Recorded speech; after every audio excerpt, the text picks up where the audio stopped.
Hello friends, இன்றைக்கி சூப்பரான ஒரு ஈவினிங் ஸ்நாக்ஸ் ரெசிபி தாங்க பார்க்க போகிறோம். குழந்தைங்களுக்கு ரொம்ப ரொம்ப பிடிச்ச ஒரு ரெசிபி இது. நம்ம இது உருளைக்கிழங்குல வச்சு தான் ரெடி பண்ணியிருக்கிறோங்க. பொட்டோட்டோ இருக்கு இல்லைங்களா, அதில் ரெடி பண்ண ரெசிபி இது. டேஸ்ட் வைஸு சூப்பராக இருக்குங்க. இதில் நான் என்னென்ன சேர்த்து இந்த ரெசிபி ரெடி பண்ணியிருக்கேன், இதை எப்படி செய்யலாம் அப்படின்றத இந்த வீடியோ பார்த்து தெரிஞ்சுக்கலாம். பார்க்கவும் டிஃப்ரெண்ட்டாக இருக்கும், டேஸ்ட்டும் ரொம்பவே நல்லாயிருக்குங்க. நீங்களும் வீட்டில் கண்டிப்பாக ட்ரை பண்ணி பாருங்கள். இது செலவுகளும் ரொம்ப ரொம்ப கம்மி தான். இப்போ உருளைக்கிழங்கு 2 எடுத்துருக்கேங்க. தோல் ஃபுல்லாக க்ளீன் பண்ணி எடுத்துக்கலாம். நல்லா தண்ணியில் அலசி க்ளீன் பண்ணி எடுத்துகிட்டு, நம்ம நல்லா கேரட் திருவுனிங்களா அதில் திருவி எடுத்துக்க போகிறோம். இப்போ இந்த அளவுக்கு நல்லா பூவாக திருவி எடுத்துக்குங்க. உருளைக்கிழங்குல செய்யக்கூடிய எந்த ஒரு ரெசிப்பியாக இருந்தாலும் பசங்க ரொம்ப விரும்பி சாப்பிடுவாங்க. ஏன்னா அது அவங்களுக்கு அந்தளவுக்கு பிடிச்சிருக்கும். அந்த மாதிரி தான் இதுவும் ரொம்ப டேஸ்டியான ஒரு ரெசிபி தாங்க. இந்த அளவுக்கு நல்லா உருளைக்கிழங்கா நல்லா பூவாக திருவி எடுத்து வச்சாச்சு. இப்போ ஸ்டவ்வை ஆன் பண்ணிக்கலாங்க. இப்போ கடாய் வச்சுருக்கேன். தண்ணி வச்சுக்கோங்க. ஒரு தடவை உருளைக்கிழங்கை நம்ம சீவனத்தை நல்லா அலசிட்டு எடுத்துக்கலாங்க. இல்லை நல்ல தண்ணி வச்சுட்டு அந்த அலசின உருளைக்கிழங்கை நம்ம அதில் சேர்த்து ஒரு 2 நிமிஷம் மட்டும் வைங்க. ரொம்ப நேரம் வேகணும்னு இல்லை. உருளைக்கிழங்கு ஒரு அரை பதம் அளவுக்கு வந்ததுன்னா போதுங்க. உடனே அப்படியே கலந்து விட்டு வடிகட்டி எடுத்துக்கணும். நம்ம அது ஒரு கொதி வரத்துக்குள்ளே இந்த வெங்காயம் கட் பண்ணி நம்ம பொடியாக அரிஞ்சு வச்சுக்கலாங்க. இது சாப்பரில் போட்டு தான் நம்ம கட் பண்ண போகிறோம். ஒரு வெங்காயம் எடுத்துருக்கேன். தக்காளி 1 எடுத்துருக்கேன். அதுவும் கட் பண்ணி அதில் போட்டுக்கலாம். இது நல்லா பொடியாக அரைச்சி எடுத்துக்கலாம். இப்போ பச்சை மிளகாய் காரத்துக்கு 2 போட்டிருக்கேன்.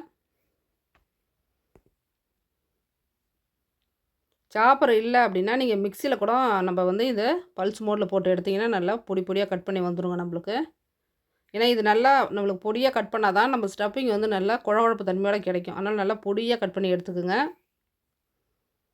வெங்காயம் தக்காளி இது 2மே நம்ம சாப்பரில் கட் பண்ணுறதுக்குள்ளே உருளைக்கிழங்கு நல்லா ஒரு கொதி வந்துடுச்சு. இதுக்கு மேலே விட்டோம் அப்படின்னா ரொம்ப குழகுழப்பு தன்மையாகிடும். அந்தளவுக்கு வேக வைக்கக்கூடாது. பதமாக வடிகட்டி எடுத்துக்குங்க.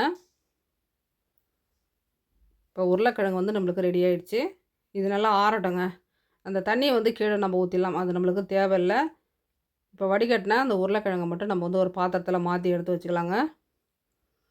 இப்போ வெங்காயம் தக்காளி பொடியாக கட் பண்ணோம் இல்லைங்களா, அதில் கொத்தமல்லியே கொஞ்சமாக போட்டுக்குங்க. இறால் எடுத்து வச்சுருக்கேன். இப்போ இறால் நல்லா க்ளீன் பண்ணி எடுத்து வச்சுருக்கேங்க. அதுவும் அதில் சேர்த்து நம்ம இப்போ அதையும் பொடியாக கட் பண்ணி எடுத்துக்க போகிறோம்.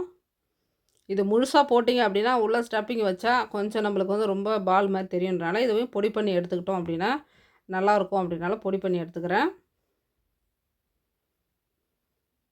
இப்போ சாப்பர்லேயே போட்டு நல்லா கொஞ்சம் நேரம் இழுத்திங்க அப்படின்னா நம்மளுக்கு இறாவும் நல்லா பொடி பொடியாக கட் பண்ணி வந்துடுச்சுங்க. இப்போ மறுபடியும் கடாய் வச்சுட்டோம். ஆயில் 2 ஸ்பூன் அளவுக்கு சேர்த்துட்டு இப்போ நம்ம பொடியாக கட் பண்ணி வச்சுருக்கோம்ல வெங்காயம் தக்காளி இறால் கொத்தமல்லி எல்லாமே அதில் சேர்த்துக்க போகிறோம். இப்போ ஆயில் சூடாக இருந்ததுமே நம்ம கட் பண்ணி வச்சுருக்க வெங்காயம் தக்காளி இறால் இதை மட்டும் அதில் சேர்த்து நல்லா வதக்கி விட்டுடுங்க. இதில் கொஞ்சம் மசாலாலாம் நம்ம ஆட் பண்ண போகிறோம். இது உள்ளே வைக்கக்கூடிய ஸ்டஃப்பிங்க. இது சாப்பிட்றதுக்கு டேஸ்ட் சூப்பராக இருக்கும். இப்போ நல்லா வதக்கி விட்டுக்குங்க. வெங்காயமும் அந்த இறாலாம் நல்லா வதங்கணும். இப்போ கரம் மசாலா 1.5 ஸ்பூன் அளவுக்கு சேர்த்துக்கிறேன். தனி மிளகாய் தூள் ஒரு 1/4 டீஸ்பூன் அளவுக்கு போட்டுக்கோங்க. உங்களுக்கு காரம் அதிகம் தேவைன்னா நீங்கள் அதிகமாக கூட போட்டுக்கலாங்க. உப்பு தேவையான அளவு. இது நல்லா கலந்து விடுங்க. இது கூடவே சிக்கன் மசாலா தூள் இருக்குது இல்லைங்களா, அதுவும் சேர்த்துக்கலாம். சிக்கன் குழம்பு தூளுன்னு சொல்லலாம், மசாலா தூளுன்னு சொல்லுவாங்க. அந்த சிக்கன் மிளகாய் தூளை கொஞ்சம் சேர்த்துக்குங்க. அந்த ஃப்ளேவர் ரொம்ப நல்லாயிருக்கும். இப்போ இது நல்லா தண்ணி விட்டு வந்துருச்சுங்க. நம்ம தண்ணி கிண்ணி எதுவுமே சேர்க்கவே இல்லை. அந்த இறாலில் இருக்கக்கூடிய தண்ணியே வந்துடுச்சு. இப்போ தான் நான் சிக்கன் தூள் போட்டிருக்கேன்.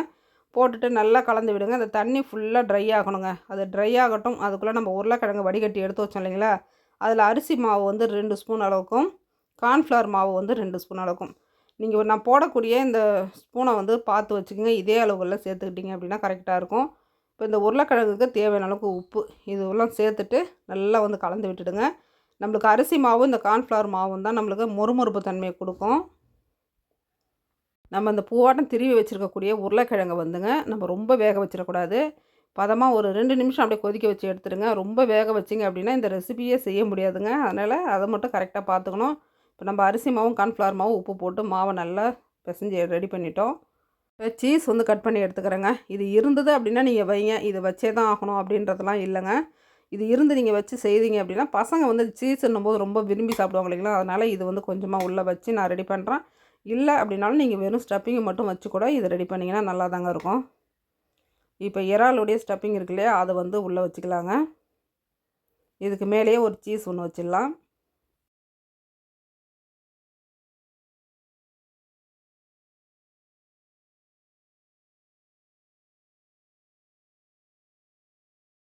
இப்போ சீஸ் வச்சுட்டு மேலே உருளைக்கிழங்க வச்சு கவர் பண்ணி நல்லா வந்து ஒரு ரோல் பண்ணிக்கலாங்க. வெளியில் வந்து அந்த ஸ்டஃப்பிங் தெரியாத அளவுக்கு உருளைக்கிழங்க வச்சு கவர் பண்ணிடணும்.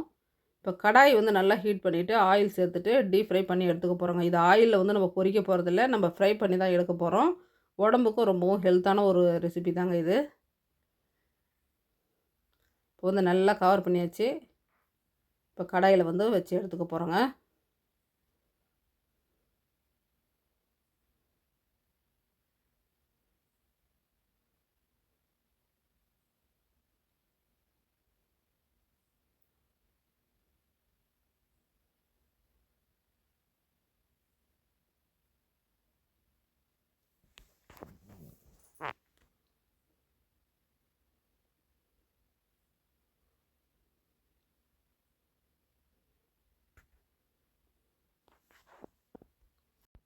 இப்போ கடாயில் வச்சு இந்த உருளைக்கிழங்க ஒரு 5 நிமிஷம் அப்படியே விட்டுடுங்க. அடியில் நல்லா வெந்துருங்க. நல்லா முருகலாகிடும். அதன் பிறகு நம்ம கரண்டியால் 2 பக்கமும் மாற்றி மாற்றி திருப்பி விட்டு நல்லா வேக வச்சு எடுத்துக்கலாம். வேக வைக்கிறதுக்கு நம்மளுக்கு எப்படி கேட்டாலும் ஒரு 10 நிமிஷம் ஆகுங்க.